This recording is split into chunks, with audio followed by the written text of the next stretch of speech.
Hello, everyone. Welcome to the Disability Law Q&A with me, Martin Willemse. I'm a partner at the firm of Samfiru, Tumarkin, LLP, and the Western Canada Disability Practice Leader. So I can respond to questions related to all things disability. As an intro, we have offices in BC, Alberta, and Ontario, and we represent clients throughout Canada other than in Quebec and the territories. Please send your questions. You can send your disability questions to us through social media, and as they come up, I will respond to them. This is this year's final Q&A session on disability, and we will resume following this one in January with our employment and Q&A and disability Q&A. So where to start? First question I received is, what types of financial activities do you have to report to your insurer? Is there any amount of money you can make without jeopardizing your LTD payments? So those are two separate questions. They may sound like the same, but they're not. The first one is, what types of financial activities do you have to report?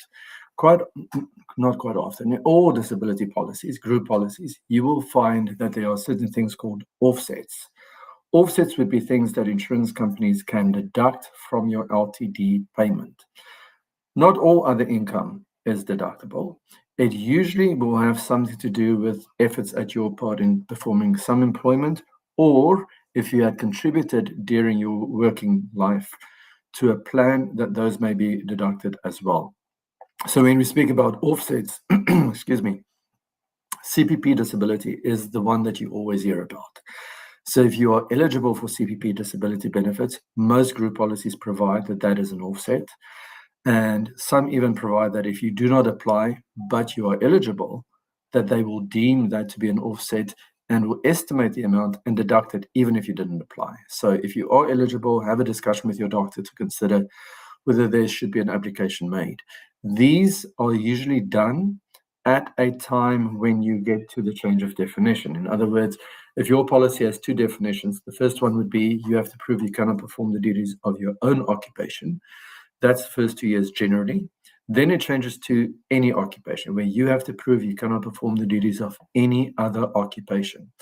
At that time, which is called the change of definition phase, the insurer, if they do accept that you continue to be disabled into the any occupation phase, may push you to apply for CPP disability benefits. The reason for that is CPP disability benefits, the definition for that with Service Canada is you must prove that you have a condition that is both severe and prolonged to the extent that you cannot work in any gainful occupation. So that's what is phrased as the CPPD offset. There's also WorkSafe benefits that may be deductible. In other words, if you're receiving workers' compensation benefits because of the same disability, the policy very likely will provide that is an offset as well. Also, let me speak about things, I suppose, what are not necessarily deductible. Inheritance, rental income, unless you're running a business getting rental income. So if you have a house and you've got a tenant, that is not employment income. If you sell your house and you make a profit, that should not be deemed to be an offset. If you sell shares that you've invested, that should not be deemed to be an offset. If you're running a business, if you're getting some other sources of income, those would be deemed to be business income and offsets. The other question then is there any amount of money you can make without jeopardizing your LTD benefits?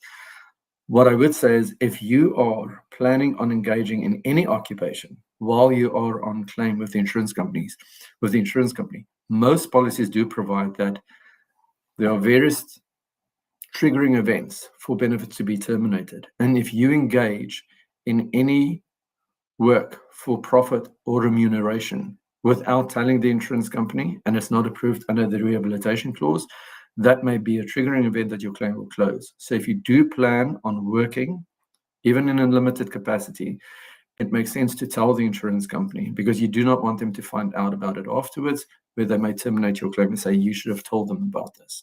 You want to be upfront if you try to engage in activities like that.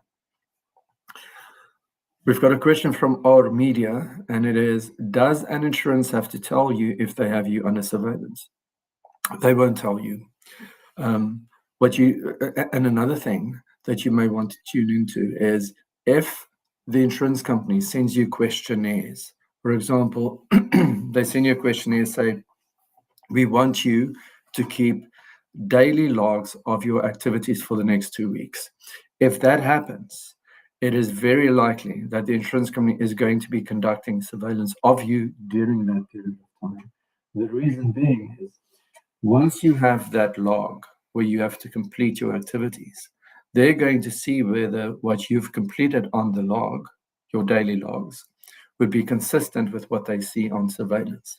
And if it is not consistent, they may deny your claim by saying that your symptoms and restrictions and limitations that you report to them may not be consistent with what you're actually capable of. I've seen this happen in many instances where insurance companies do deny cases where they've sent out these activity logs where the person completes, I got up at this time of time, I took out the garbage, I took my children to school, or I made breakfast, or I went to the doctor, but they look at things that you do not complete. In other words, if you go to the mall and you walk around for 2 hours and you didn't put that in your activity log, yet they have you on surveillance doing that in the context of you saying that you cannot walk, sit, or stand for extended periods of time, that allows the insurance company an opportunity to say what you've reported to be limiting may not be accurate considering, excuse me, considering the activity that is being seen on the surveillance. So the question is, do they have to tell you? They don't. They can conduct surveillance, and they sometimes do, especially when it gets closer to the any occupation phase of your policy. So be wary. If you get those activity logs, watch out. There may be surveillance, and also be detailed when you do complete them. If you do engage in some form of activity, complete that on the form. Question from Maria on YouTube. Can your insurer force you into a rehabilitation center for addiction? This is a very difficult thing to navigate. As with everything, it is a fact, case-by-case analysis, and it's very fact-driven. Many policies will provide that if your disability is as a direct result of a substance abuse disorder, that you have to engage in treatment, quite often in an in-treatment facility, which the insurance company sometimes will fund, and these are very expensive. But it depends on your circumstances. Is the disability directly related to a substance abuse disorder, or is the taking of substances as a result of a mental health disorder? Of course, both of these will be deemed to be mental health disorders. Sometimes I would disagree with the insurance companies on the provisions, the interpretation of the provision, whether it does allow the insurance company to force a person into rehabilitation if the case is such that they cannot do that, if they cannot afford it, and whether the disability itself is not primarily related to a substance abuse disorder. It depends on the wording of the policy, which is the first thing that we would have to look at. Does the policy allow them to force you, if you have to use that word, to engage in rehabilitation in an in-treatment facility? Because if you don't, that may be a triggering event for the insurance company to say, okay, we are now going to deny your claim because you have breached the terms of the policy. So, Maria, I think what we should do in your situation is reach out to us so we can review your policy, your medical records, and your personal circumstances, and then give you some helpful advice so you can decide how to navigate. And as you can see on the screen, you can go to disabilityrights.ca for more information as well, and you can contact us at our firm because we do offer free consultations.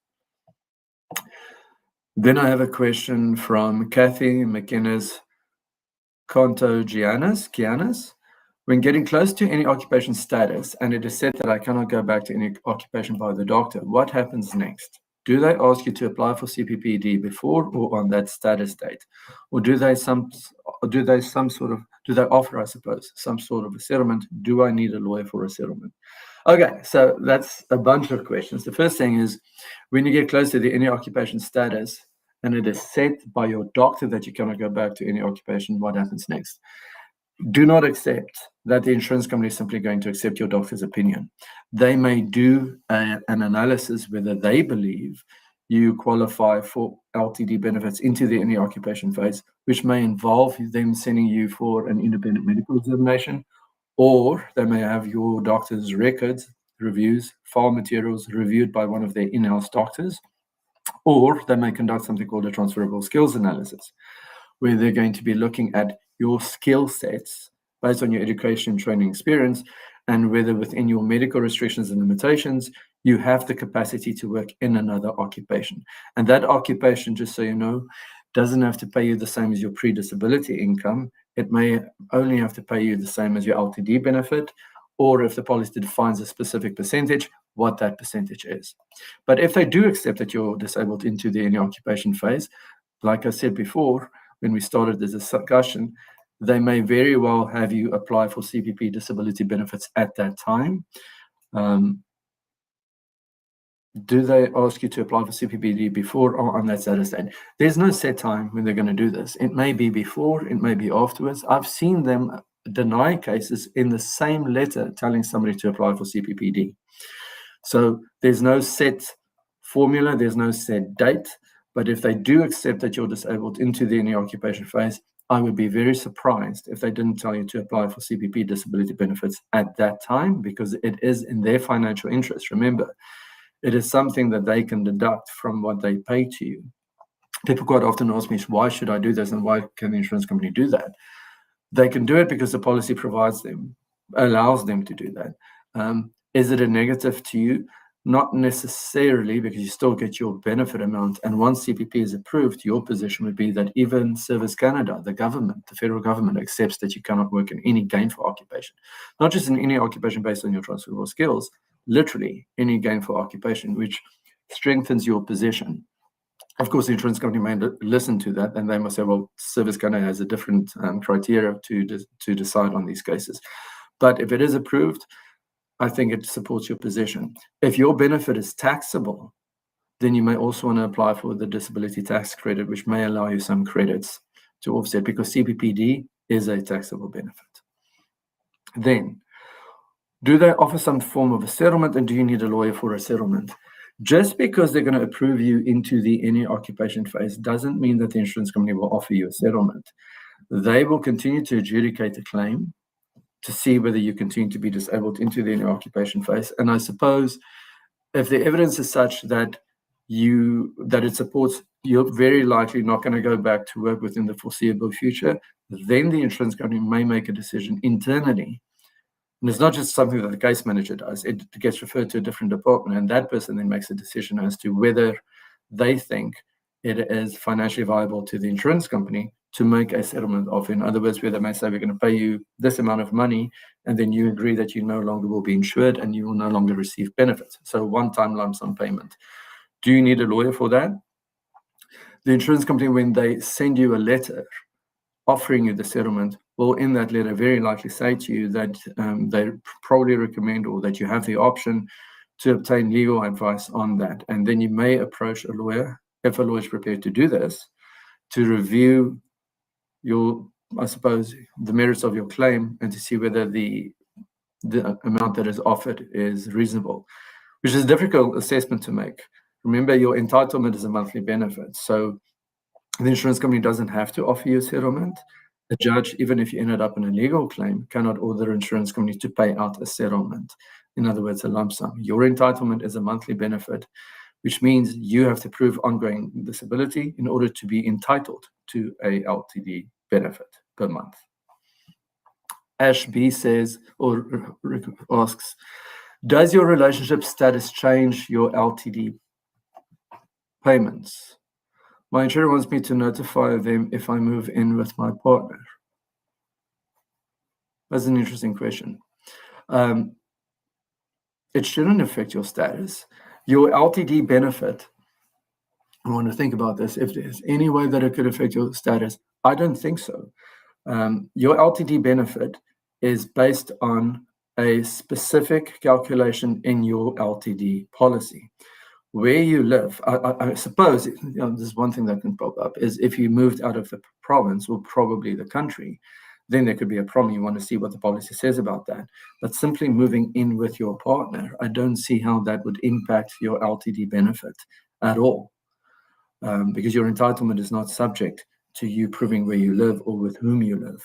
That's a different scenario. For example, in BC, if you were to apply for PWD, Persons with Disability Benefits, that is based on a means test. In other words, the income of the household. So that could be problematic if you did apply for PWD and your partner has an income. Then they're going to be assessing what the income is, whether you qualify for PWD. But in terms of LTD, I do not see how that would impact the payment itself or the benefit itself. I think in this case, Ash, also reach out to us because I would want to understand a bit more, why are they asking this question? Where is that coming from? And I don't see how that's relevant to the assessment of disability benefits, entitlement at least. And again, as you can see on the screen, go to disabilityrights.ca to contact us.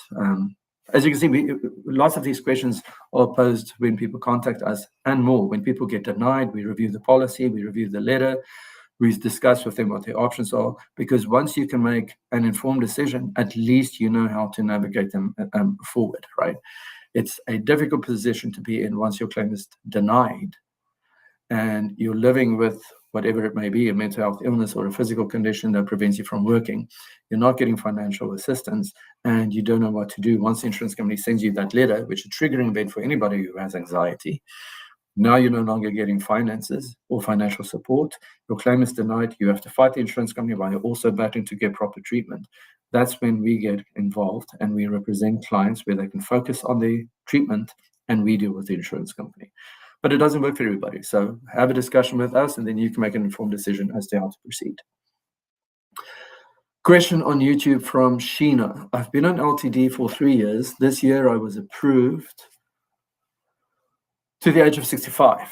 What does that mean for me in terms of treatments and any sort of return to work courses? Can I just focus on treatment now, or do I still have to deal with return to work courses, etc.? So you've been on LTD for 3 years. This year I was approved to the age of 65. Very likely, your LTD payment is going to end at the age of 65. You will have to look, as with all claims and with every question, what does the policy provide? The vast majority of policies provide that benefits terminate at the age of 65. Some will provide that they end at 60. Some will provide that benefits are only payable for 2 years, but the vast majority, it ends at 65. So if your benefits end at the age of 65, whatever you decide to do after that is your business, because if the insurance company is no longer paying you, it's irrelevant as to what you decide to do. The question was, what does that mean for me in terms of any treatments and any sort of return to work courses? I'm not sure. I cannot imagine that the insurance company is going to offer to assist with return to work if they are continuing. But mind you, this year I was approved to the age of 65. I'm not sure if she is turning 65, Sheena's turning 65 now, or if 65 is way down the line, which would be surprising if they did do that, because as I said, you have to prove entitlement on an ongoing basis. If 65 is still some time away, then the insurance company may offer you a return to work course. But if they do that, that's because they're planning on terminating you. So be careful. In terms of treatment, follow through with what your doctors have recommended. Make sure that you are under the regular care of a physician and that you are engaged in treatment. Can I just focus on treatment now, or do I still have to deal with return to work courses, etc.? So, okay, if 65 is 5 years away, for example, can you just focus on treatment? You have to focus on treatment. You have to follow through with recommended treatment advice. But if the insurance company is offering you some form of a course through their rehab provisions, the policy may also provide that if you refuse to participate in rehab, then they may terminate you. Your benefit at least, not you. So if that were to happen, please, again, reach out to us. We can review the case with you, the policy. And I would want to understand what this means. Is 65 2 years away? Is it 5 years away? What does this mean? If it's a year away, or if it's happening this year, then there's no point. But if it's some time away, then you may have to consider participating if that is being offered to you. Ash B says, thank you. Maybe it's because I have a physical impairment. They think I'll be moving boxes or something. Maybe that may be the case. And that, I mean, if they do want you to let them know, going back to another question that we had earlier with respect to surveillance, remember what I said about those daily logs where you have to complete questionnaires on your activities every day by the hour. If you do get involved in moving boxes, etc., they may have you on surveillance doing that. So I'm not saying that you shouldn't get involved at all, but remember what your restrictions and limitations are. Be careful as to how you navigate that. And that's a good point to raise, though, because I cannot imagine what else would be how else it would impact your ability, your desire, or your plan to move in with your partner. And Kathy says, thank you. You're very welcome, Kathy. Question on Facebook from Ed. I've been on disability for 2 years. Now the insurance company wants to change it to permanent disability and only give 60% of pay. Is this normal? Is there anything I can do about it? Okay. So been on disability for 2 years. Now the insurance company wants to change it to permanent disability and only give 60% of pay. This is a case where I would definitely say, like with everything, but I really need to understand why is this happening? What does the policy provide for? This is how it generally works. If you go on off work and you have short-term disability benefits, short-term generally pays more than long-term. Short-term, for the most part, would be 119 days. Sometimes it may be 6 months. I've seen cases where short-term was a year, and in very rare instances where short-term was paid for 2 years.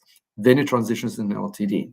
As I said, LTD is generally a lower amount, smaller percentage than short-term disability of your pre-disability income. So if that is the case, that you're entering into long-term disability, that your policy may provide that you're going to receive a smaller percentage, which is what generally happens. So in this case, we would want to see, Ed, what does the policy provide? You also may be union looking at this question, because I know some unions, based on the collective agreement, may have certain schedules of payments as to what time frame you would receive a certain percentage, which then may change later on as well. So it really is dependent, very much dependent on what your policy provides for. Then there's a question from Julie on Facebook. Can my insurer force me to see a different specialist for my condition? The insurance company cannot force you to see a different specialist for treatment. The insurer may, if we're speaking about an independent medical examination, the policy, as I speak about with every question, the policy has rights and obligations and provisions. The insurance company has a right to have you assessed by a medical examiner. So that's normally described as an independent medical examination.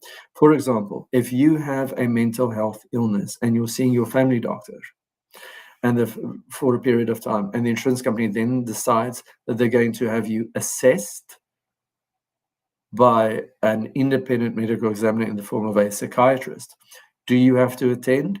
Very likely so, based on the provisions of the policy, if it allows the insurance company to have you assessed periodically by a specialist who is qualified to handle, or I suppose to treat, but not that this would be for treatment, with respect to your disability. If it is the insurance company wants me to go see a different specialist and they're sending me to somebody, I don't really see that happening, where insurance companies can force you to go see a doctor because they don't pay for treatment in that sense. If it is they are sending you for rehab, it wouldn't be with a doctor necessarily. It might be where they're sending you for a rehab program with a kinesiologist or a psychologist or physio or massage or a group rehab program, where again the rehab provisions will provide that if you don't participate, then they may terminate you. But when that happens, if there's a plan for rehabilitation, insist that the insurance company sends that to you in writing. Give it to your doctor to review and have your doctor opine on whether the proposed treatment is reasonable, and if not, why not? If there's risk to you participating in that treatment, have the doctor detail it to the extent that it may worsen your condition, it may prolong the disability, and it may actually cause significant risk to your health. If that is the case, you want that to be put in writing. But again, as with everybody, you're welcome to contact us, Julie, to have a further discussion so we can have a better understanding. Are we speaking about them sending you for an IME, or do they want you to go see a specific doctor? As you can see on the screen again, go to disabilityrights.ca. Question on YouTube from Connor. My insurer is asking me to apply for the Canada Disability Pension. Why do they want this, and can they force me? Okay, so remember what I said earlier on when we started speaking about this. Disability policies, for the most part, will provide that CPPD, Canada Pension Plan disability benefits, are an offset under the policy. Many group policies will provide that. If you do not apply, yet you are eligible, that the insurance company may unilaterally estimate the amount and then deduct it from your LTD benefit amount. So be careful if you refuse to do this. I've seen cases where it has happened, and then the insurance company did do that unilaterally because the contract provides them to do so. Why do they do that? Because it is in their financial interest. If they get you to apply for CPPD and it is approved, they can deduct it from what they have to pay you. Like I was saying earlier on, if your LTD is non-taxable and the CPPD is taxable, I know it's a frustrating circumstance. There's no, as far as I know, case law on this, but what you may do is apply for a disability tax credit, which will allow you, hopefully, some credits which would offset the tax circumstances. And the other thing is, once CPPD is approved, it doesn't, there's no regular, from what I have seen and from my experience, there's no regular assessment, ongoing assessment. Once you get it, you're probably going to go receive it for an ongoing period of time, unlike with the insurance company, who periodically continues to assess your entitlement and there's changes of definition. Once you get CPPD, you may continue to get it. And another thing about that is there is a cost of living allowance attached to CPPD, which means that every year there is a small increase in CPP disability benefits. And the long-term disability plan provision, the policy itself, for the most part, will provide that those increases are not deductible from your LTD benefit amount. So over time, you may get a little bit more from CPPD, and the increases may not be offset. So there's some, I suppose, benefit to that. And also, if the government accepts that you cannot work in any occupation, you would want to raise that with the insurance company. Say, if you're trying to deny me, look, even the government accepts that I cannot work in any gainful occupation. Question on YouTube from Ron. I've struggled with CPD is the complicated post-traumatic stress disorder for the last several years, and I've been seeing a psychologist for this. Recently, my symptoms have worsened and I am off work. My insurer is arguing that this is a pre-existing condition. Is this true? Is there anything I can do? Okay, Ron, pre-existing conditions we can spend a whole session on this. Pre-existing conditions in terms of a long-term disability policy will have a specific definition. If you say to me that I have PTSD, which obviously stems from some trauma at some point, and you've had treatment for it on an ongoing period of time, and you've been insured for less than a year under your policy, that may trigger a pre-existing investigation. In other words, if you have coverage in your policy, your LTD, and the coverage has been in existence for less than 1 year and you then go off, that will allow the insurance company to investigate whether your condition, your disability, is related directly or indirectly to a pre-existing condition, which is defined as something for which you may have had treatment during a specified period of time. And this is where the difficulty comes in, because it depends on the language in your policy. Different insurance companies, different policies have different definitions for pre-existing condition. One of them may be that if you had treatment for the condition during the first 90 days, or a condition that is directly or indirectly related to your disability during the first 90 days before you had your coverage, then it is deemed to be pre-existing. So if you had treatment for this condition for many, many months, but not during the first 90 days before your coverage became effective, then it's not pre-existing, even though it really looks pre-existing in the everyday terms as we would use that phrase. So it really, really depends on the language of the policy. So what we would do, and what I know my team and I do, because there's lots of pre-existing condition denials, we're going to be looking at, when did your coverage become effective? When did you go off work? Was it within the first year? Then we're going to be looking at, what is the definition for pre-existing condition? What is the definition for medical care? What is the time frame that they would be looking at? Then we're going to be looking at the medical evidence, the clinical records. Were there visits to doctors, prescriptions provided, the taking of prescription medication during that specified period of time?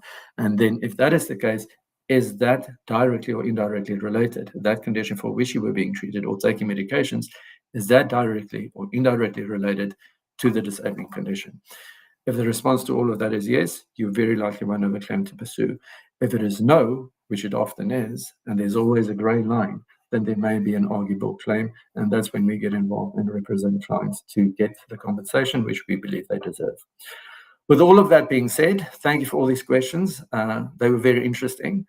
Again, my name is Martin Willemse. We will be hosting another session in January. You can go to our website to see the timelines, or the schedule at least, as to when we will pursue this, or when we'll be having our next one, and join us again live. I'm just reading off the prompter. In January of 2024. Our next live one will be on January the 9th of 2024. Thank you, everyone, and Happy New Year for when it comes. Bye.